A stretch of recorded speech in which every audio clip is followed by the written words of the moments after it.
అందరికీ నమస్తే అండి. మా మేధావి, మా అపర మేధావి అనుకోవాలా. ఉండవల్లి అరుణ్ కుమార్. పాపం అప్పుడే డ్యూటీ ఎక్కేసాడు. చంద్రబాబు నాయుడు గారు ప్రమాణ స్వీకారం చేసి 2 రోజులు కూడా గడవక ముందే అప్పుడే డ్యూటీ ఎక్కేసాడు ఈయన. గత 5 ఏళ్ల కాలం పాటు గుర్తుకు రాదు మనకి. 2014 నుంచి 2019 వరకు కొన్ని వందల ప్రెస్ మీట్లు పెట్టాడు. చంద్రబాబు నాయుడు గారి గురించి మాట్లాడుతూ, అప్పుడు ప్రభుత్వాన్ని ప్రశ్నిస్తూ కొన్ని వందల ప్రెస్ మీట్లు పెట్టాడు. 1 కాదు, 2 కాదు. నేను ప్రత్యేకించి చెప్పవసరలా. చాలా సందర్భాల్లో చెప్పాను. అయితే 2019 నుంచి 2024 వరకు వేలలో లెక్క పెట్టచ్చు ప్రెస్ మీట్లు. మహా అయితే 10, 11 లేదంటే 15 లోపు ఉంటాయేమో, అంతకుమించి అయితే ఉండవు. అయితే ఇప్పుడు కొత్తగా చంద్రబాబు నాయుడు గారి ప్రమాణ స్వీకారం అనంతరం ఈ ఉండవల్లి అరుణ్ కుమార్ గారికి రాష్ట్ర సమస్యలు, ప్రజల క్షేమం, రాష్ట్ర అభివృద్ధి, విభజన హామీలు, రాష్ట్రానికి రావాల్సిన నిధులు అన్నీ గుర్తుకొచ్చేసినాయి. జగన్మోహన్ రెడ్డి అధికారంలో ఉన్నంతసేపు కూడా అస్సలు గుర్తుకు రాలా. తడిగుడ్డ నెత్తి మీద వేసుకుని పడుకున్నాడు. ఈ రోజు మాట్లాడుతున్నాడు. అలాగే మాట్లాడుతూ జగన్మోహన్ రెడ్డి కూడా చురకలు అంటించాలండి. ఏం పార్టీ అయ్యా అది? దిక్కుమాలిన పార్టీ. అందరూ బూతులు మాట్లాడటమే. అసలు మీ పార్టీయే లేదు ఇక్కడ. పార్టీ లేదు, బొక్క లేదు, డైరెక్ట్గా చెప్పేశాడు. అయితే ముందు ఈ మేధావి ఏం మాట్లాడుతున్నారో ఒకసారి వినిపిస్తామేనండి. వాతావరణం చంద్రబాబు నాయుడు గారి ఎక్స్పీరియన్స్ తగ్గట్టుగా రైట్ టైంలో రైట్ డెసిషన్ వచ్చిందని నేను అనుకుంటాను. ఎందుకంటే ఇదే పాత్రలో ఇంకొకళ్ళు ఎవరు ఉంటే ఇంత బాగా ప్లే చేయలేదు. చేస్తారని నేను అనుకుంటున్నా. ఇప్పటివరకు ఏమీ మొదలవలేదు. ఇంకా మంత్రివర్గం ఎవరెవరికి ఇచ్చారో కూడా తెలియలేదు. కానీ ఖచ్చితంగా చంద్రబాబు నాయుడు గారి ఇంపార్టెన్స్ ఢిల్లీలో చాలా పెరుగుతుంది. చంద్రబాబు నాయుడు అండ్ నితీష్ కుమార్ వాళ్ళు చెప్పినట్టుగా నడవలసినటువంటి అవసరం బీజేపీ మోడీ గారికి ఉంటుంది. దాన్ని ట్యాక్ట్ఫుల్ గా స్టేట్ ఇంట్రెస్ట్ చేసుకోవడంలో ఆయన కనుక కరెక్ట్ గా పెడితే డెఫినెట్ గా సక్సెస్ అయ్యే అవకాశం. అలాగే ఇప్పుడు ఆయన శిష్యుడే రేవంత్ రెడ్డి, శిష్యుడు అనొచ్చలేదు లేకపోతే కొలీగ్. రేవంత్ రెడ్డి పక్కన సీఎం అయి ఉన్నాడు. ఆయనతో కూడా షెడ్యూల్ 9, షెడ్యూల్ 10 వెంటనే సెటిల్ చేసుకోండి. మనకి ఎంత వస్తుందో చూడండి.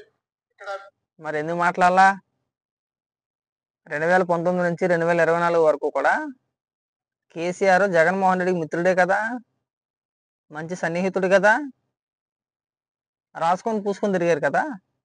ఏ రోజైనా మాట్లాడాం మనం? షెడ్యూల్ 9, 10 గురించి ఏ రోజైనా మాట్లాడామా? విభజన హామీల గురించి ఏ రోజైనా ప్రశ్నించాం మనం? తెలంగాణ నుంచి మనకు రావాల్సిన వాటా గురించి ఏ రోజైనా ప్రశ్నించాం మనం? మాట్లాడలేం మనం. ఎందుకంటే మనకు జగన్మోహన్ రెడ్డి అంటే అంత మోజు మాట. అనొచ్చు అనకూడదు ఆ పదం, సరే అనొచ్చని అనుకుంటున్నాను నేనైతే. అంత ప్రేమ మనకు జగన్మోహన్ రెడ్డి అంటే. ఇవాళ జగన్మోహన్ రెడ్డి ఓడిపోయాడు కాబట్టి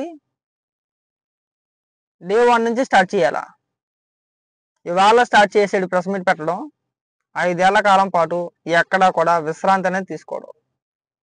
అవసరమైతే రోజుకో ప్రెస్ మీట్ పెడతాడు, కుదరకపోతే 2 రోజుకో ప్రెస్ మీట్ పెడతాడు.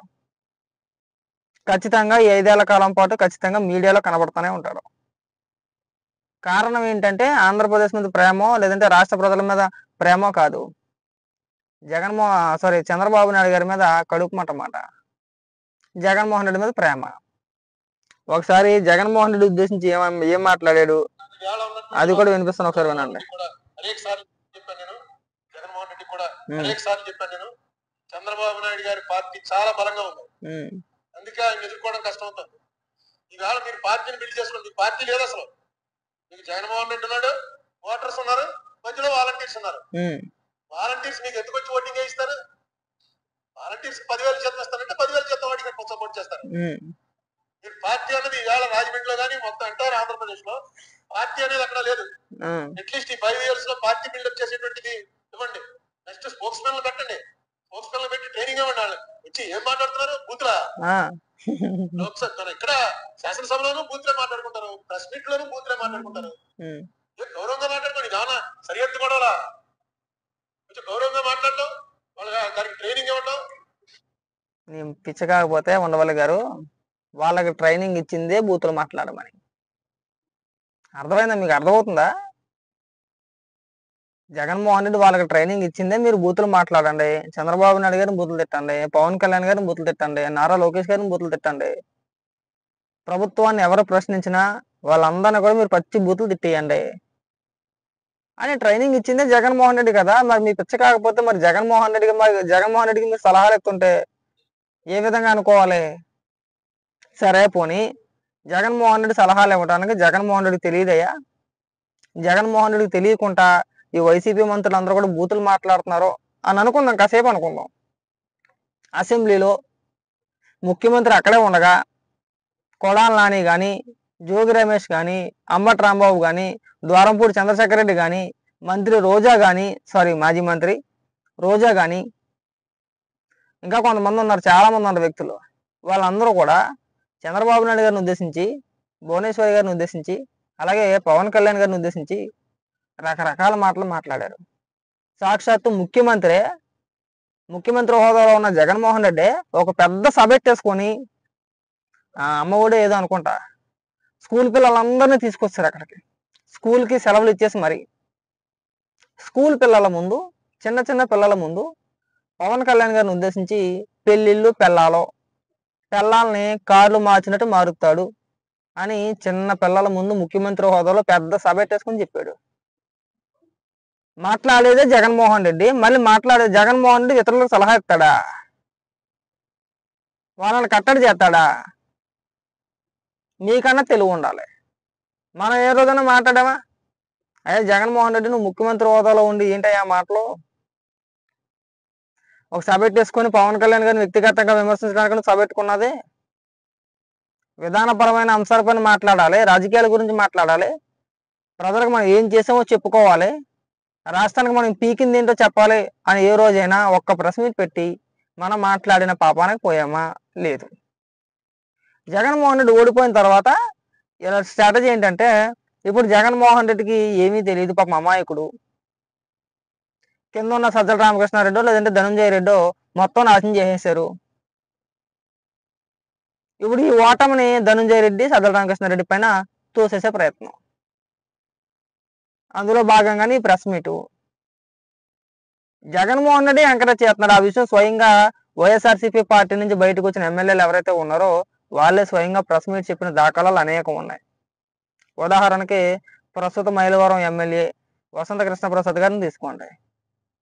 ఒక టీవీ ఛానల్లో డిబేట్లో కూర్చొని క్లియర్గా చెప్పుకొచ్చాడు, జగన్మోహన్ రెడ్డి మమ్మల్ని బూతులు తిట్టమంటాడో, చంద్రబాబు నాయుడు గారిని ఎవరైతే ఎక్కువ బూతులు తిడతారో వాళ్ళకి మంత్రి పదవులు కట్టబెడతారో ఆయన క్లియర్గా చెప్పుకొచ్చాడు. అక్కడ దాకా ఎందుకంటే ముఖ్యమంత్రి సభ పైన ఉండగా, వేదిక పైన కూర్చొని ఉండగా జోగి రమేష్ చంద్రబాబు నాయుడు గారిని ఉద్దేశించి, అలాగే పవన్ కళ్యాణ్ గారిని ఉద్దేశించి పచ్చి బూతులు మాట్లాడాడు. ఖండించాడా? ఖండించలా. ఖండించకుండా ఎంకరేజ్ చేశాడు. ఆ బూతుల్ని ఈయన ఎంకరేజ్ చేశాడు. ఒక నిమిషం ఉండండి. సీనా వచ్చేస్తున్నా, అయిపోయింది, కింద వస్తున్నా. ఎంకరేజ్ చేశాడు, ముసిముసి నవ్వులు నవ్వాడు. దానికి సమాధానం చెప్తూ నా అభిమానులు నన్ను ఎవరన్నా ఏమన్నా అంటే నాకు బీపీలు వస్తాయి, బొక్క వస్తాయి, బోషాన్ని వస్తాయి అని చెప్పి పెద్ద పెద్ద మాటలు మాట్లాడాడు. నువ్వు జగన్మోహన్ రెడ్డికి చెప్పాలి, జగన్మోహన్ రెడ్డి నువ్వు ఇలాంటి పనికిమాలిన ఈ మాటలు మాట్లాడు, మాకు కొద్దిగా తగ్గించుకో అని చెప్పేసి జగన్మోహన్ రెడ్డి చెప్పాలా.